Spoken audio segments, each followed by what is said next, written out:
Olá, iniciaremos agora as nossas discussões sobre as figuras de linguagem de sintaxe, ou seja, são aquelas figuras que estão relacionadas com a estrutura da oração, certo?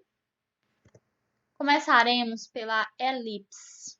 A elipse é a figura que consiste na omissão, ou seja, na não colocação de uma palavra ou expressão que o contexto permite ao leitor ouvinte identificar com certa facilidade.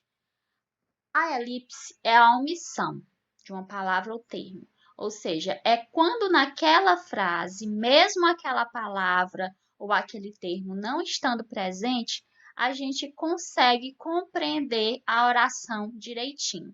Eu trouxe aqui um exemplo que diz assim: se chegar depois das 3, a casa fechada, a mala na varanda e o táxi na porta. Se a gente vê uma frase construída dessa forma, dá para entender? Dá, não é? Então, assim, a gente observa que aqui estão faltando algumas palavras. A gente observa que algumas palavras não foram colocadas, mas mesmo assim a gente consegue compreender direitinho. Por quê? A forma como essa frase ficaria se o autor não tivesse omitido algumas palavras seria: se você chegar depois das 3 horas, a casa estará fechada, a mala estará na varanda e o táxi estará esperando na porta. Certo? Então, quando a gente vê aqui a segunda frase já com todas as palavrinhas, a gente observa que na frase anterior faltaram algumas palavras, não é isso? Ou seja, algumas palavras foram omitidas, mas mesmo assim foi possível de identificarmos, foi possível de compreendermos a oração sem essas palavras. E isso é a elipse, ou seja, a não colocação de algumas palavras ou expressões, mas que mesmo sem elas a gente consegue compreender o texto. O zeugma. Existe um tipo particular de elipse que consiste de uma palavra ou expressão já empregada na frase. Então, o que acontece? O zeugma é quando uma palavra ela já foi empregada na frase e depois, no decorrer da frase, eu já não coloco mais ela, não coloco mais essa palavra. E ela fica subentendida ali. Tem aqui o exemplo que diz: o meu pai era paulista, meu avô pernambucano, o meu bisavô mineiro, meu tataravô baiano, meu maestro soberano foi Antônio Brasileiro. O que acontece aqui? Se a gente for observar na primeira frase, eu tenho o meu pai era paulista, eu tenho o verbo ser no passado, não é isso? A partir da segunda frase, eu não digo mais assim: meu avô era pernambucano, meu bisavô era baiano, meu tataravô era baiano, meu maestro era soberano.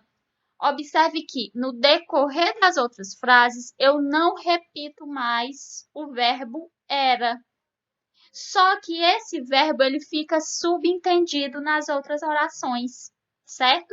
Então aqui é o que nós chamamos de zeugma, porque eu já coloquei aquela palavra ou expressão no texto e depois, quando há uma necessidade de colocá-lo, eu já não coloco mais, eu deixo apenas subentendido, ok? A silepse. A silepse é empregada mediante a concordância da ideia e não do termo utilizado na frase. Gente, a silepse é uma concordância ideológica, ok?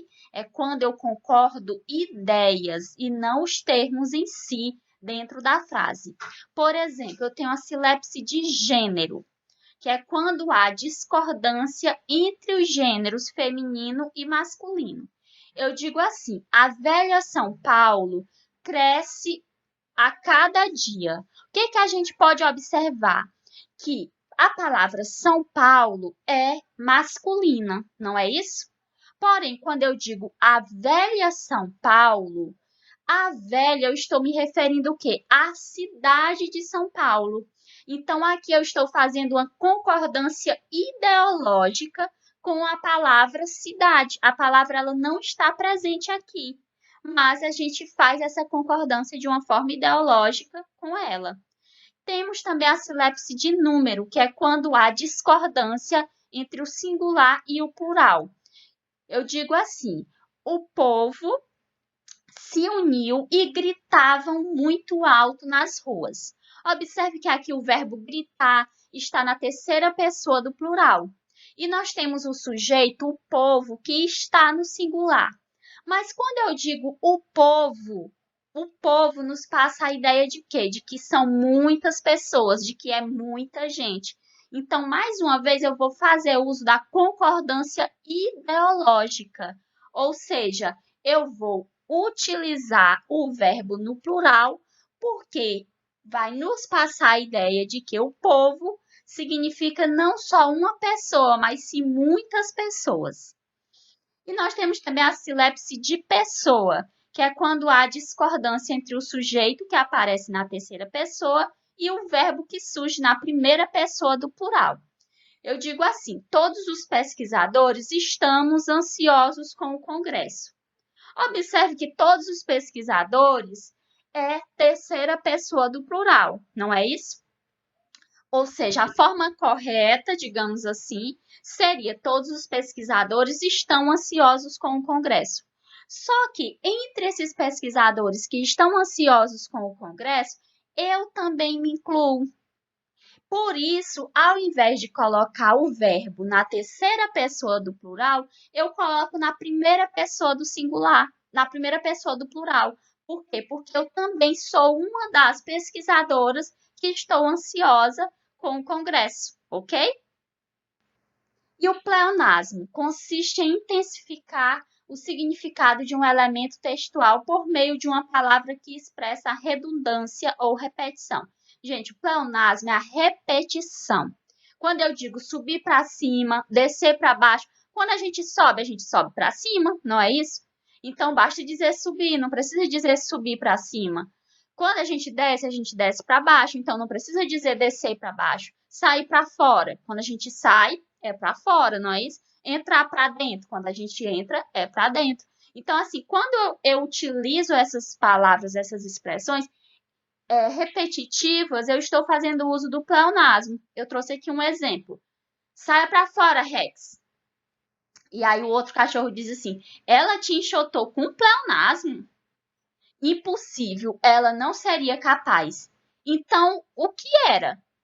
Entendi, levar a saia para fora.